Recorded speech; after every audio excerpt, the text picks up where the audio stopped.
स्वागत है आपका मेरे इस यूट्यूब चैनल में। तो आरसीसी कोड का इसी सीरीज़ में हम नेक्स्ट वीडियो स्टार्ट करते हैं। जो टॉपिक है लैब स्प्लाइस से स्टार्ट करते हैं हम। आरसीसी का सेकंड पार्ट है। अब आगे एक चीज़ आती है लैप स्प्लाइस। तो लैप स्प्लाइस मतलब कि अपने को दो बार अपने को जोड़ने हैं। तो lap splice shall not be used for bar larger than 36 mm। अगर 36 mm से अपने पास बार ज़्यादा है तो उसके लिए लैप स्प्लाइस यूज़ नहीं करेंगे। फॉर लार्जर डायमीटर बार में भी वेल्डेड, अगर इससे 36 mm से ज़्यादा बड़ा डायमीटर है तो उसके लिए अपने को वेल्डिंग रिक्वायर्ड होगा। और अगर वहाँ पे वेल्डिंग पॉसिबल नहीं है, मतलब in case where welding not practicable, तो lapping of bar larger than 36 mm may be permitted, in which case additional spiral should be provided around the lap bar। मतलब अगर अपने पास कि वहाँ पे वेल्डिंग पॉसिबल नहीं है तो उसके लिए 36 mm से बड़े बार के लिए भी अपने को लैपिंग करनी पड़ेगी। उसके लिए अपने को जैसे कि ये बार हो गई, उसके लिए ये स्पायरल वाला यूज़ करना पड़ेगा। Spiral should be provided around the left bar. जो लेफ्ट बार करना है उसके बाहर अपने को बांधना पड़ेगा उसको। जैसे कि एक ये बार हो गया, एक ये बार हो गया, इन दोनों को बांधना है तो लेपिंग करनी पड़ेगी उसके ऊपर ऐसे। ठीक है। अब आगे आता है कि मिनिमम डिस्टेंस बिटवीन इंडिविजुअल बार, मतलब कि दो बार के बीच की मिनिमम स्पेसिंग कितनी रखनी पड़ेगी अपने को। ये भी कोड से अपने को वैल्यू ध्यान में रखनी है। तो इसके लिए अपने पास तीन केस है, 1, 2 और 3। तो इसमें क्या है कि इन तीनों केस में से जो reinforcing bar shall usually be not less than the greatest of the following। मतलब इन तीनों में से जो बड़ी वैल्यू आएगी उससे छोटा नहीं होना चाहिए। कि मतलब जैसे कि इन तीनों में से अपने पास बड़ी वैल्यू आ गई 300, तो 300 से कम स्पेसिंग अपने पे को नहीं देनी है। तो पहला केस क्या है कि the diameter of the bar if the diameter are equal, मतलब अगर अपने पास सारी बार इक्वल डायमीटर की है तो वो जो एक बार का डायमीटर है उतनी स्पेसिंग देनी है अपने को। 300 तो मैंने एग्जाम्पल के लिए बोला, 300 नहीं होती है। The diameter of the larger bar if the diameter are unequal, अगर अपने पास की दो तीन बार है वो अनइक्वल डायमीटर की हैं तो जो सबसे बड़ा डायमीटर है वो वैल्यू लेनी पड़ेगी अपने को। या फिर 5 mm more than the nominal maximum size of the coarse aggregate, मतलब जो अपने पास एग्रीगेट यूज़ करेंगे उसका, जैसे कि 20 mm का कर रहे हैं तो उसका 5 ऐड करके 25 आ गए। तो 25 25 मान लो इसकी आ गई, 36 इसकी आ गई, इसकी 36 है तो 36 से कम स्पेसिंग नहीं देनी है अपने को। ये तीनों पॉइंट अपने को ध्यान में रखने हैं। ठीक है। मतलब इन तीनों में से जो बड़ी वैल्यू आएगी उससे छोटी वैल्यू अपने को स्पेसिंग में नहीं लेनी है, यही बोला गया इसमें।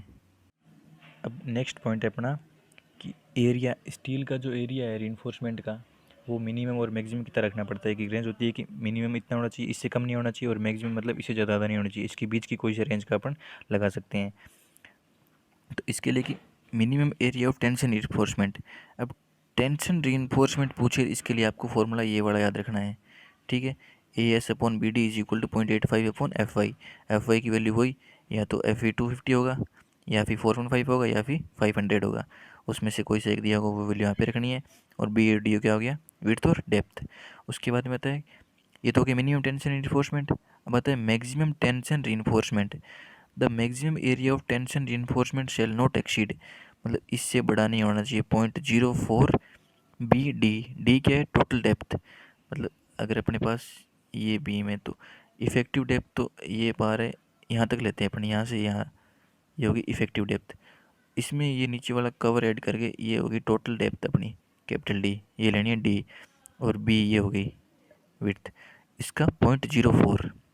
या फिर ये भी बोल देते हैं कि अगर मान लो ऑप्शन में बोल दिया कि 0.04 ऑफ ग्रॉस एरिया, या फिर बोल दिया कि 4% ऑफ बी डी। 4% का भी मतलब यही है। ठीक है। तो ये आपको दोनों फॉर्मूले याद रखने हैं। A S upon B D is equal to 0.85 F on F Y, ये किसका हो गया, minimum area of tension reinforcement. और मैक्सिमम रीइंफोर्समेंट का एरिया क्या हो गया, 0.04 ऑफ बी डी। ठीक है। नेक्स्ट पॉइंट है अपना साइड फेस रीइंफोर्समेंट। मतलब साइड फेस रीइंफोर्समेंट कब प्रोवाइड करते हैं और कितना प्रोवाइड करते हैं। इसमें क्या है कि where the depth of the web in a beam exceed 750 mm, मतलब जो बीम की डेप्थ है, where the depth of the web in a beam, मतलब बीम में वेब की डेप्थ अगर 750 mm से ज़्यादा हो गई तो अपने को साइड फेस रीइंफोर्समेंट रिक्वायर्ड होगा। कितना होगा, टोटल एरिया का 1%, 0.1%, sorry. The total area of such reinforcement shall be not less than 0.1% of the web area and shall be distributed equally on two face at spacing not exceed 300 mm। मतलब कि 0.1% total area का 0.1% provide करेंगे और 0.1% दोनों तरफ बराबर divide करेंगे, मतलब 0.05% इस साइड एक साइड और 0.05% दूसरी साइड। कब 750 mm से ज़्यादा डेप्थ होगी तो, और कितना परसेंट करेंगे, टोटल 0.1%। नेक्स्ट टॉपिक है अपना maximum spacing of shear enforcement. मतलब शियर इन्फोर्समेंट प्रोवाइड करेंगे वो कितना करेंगे, उसका भी एक एरिया की लिमिट है, वो मैं आगे बताऊंगा आपको। तो उसके बीच की जो स्पेसिंग है वो कितनी रखनी पड़ती है, उसके लिए ध्यान रखना होगा। The maximum spacing of shear enforcement measured along the axis of the member shall not exceed 0.75 D for vertical strips and D for inclined strips.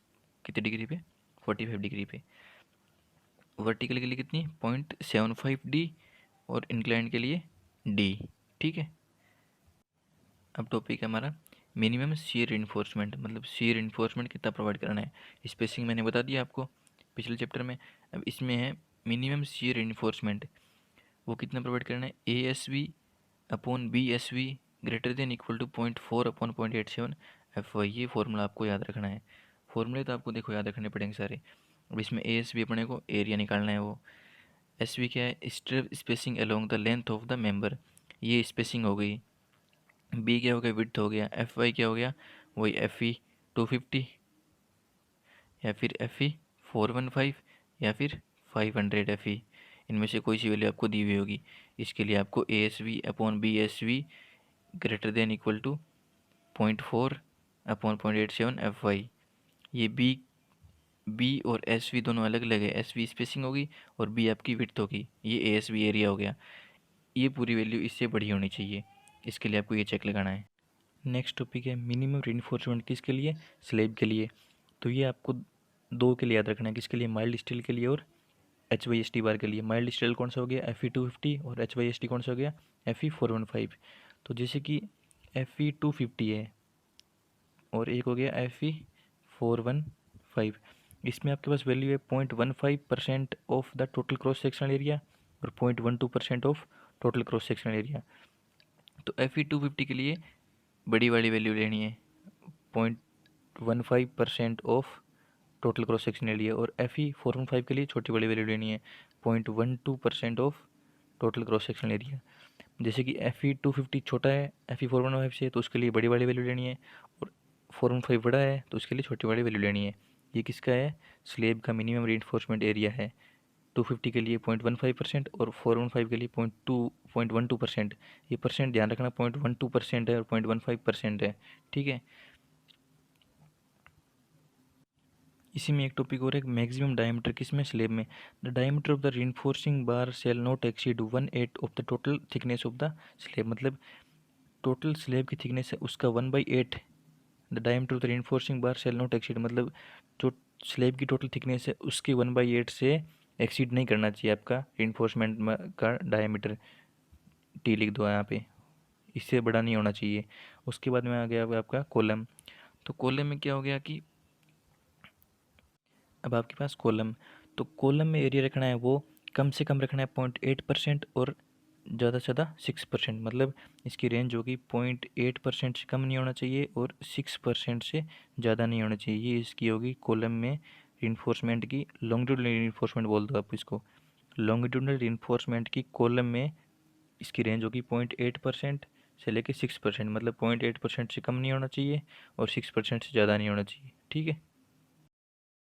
दोस्तों इस सेकंड वीडियो को हम यहीं पे एंड करते हैं। बाकी जो बचा हुआ पार्ट है कोड का है और इस कॉलम का भी कुछ पार्ट बचा हुआ है, वो सारा हम नेक्स्ट वीडियो में करते हैं। Okay, thank you.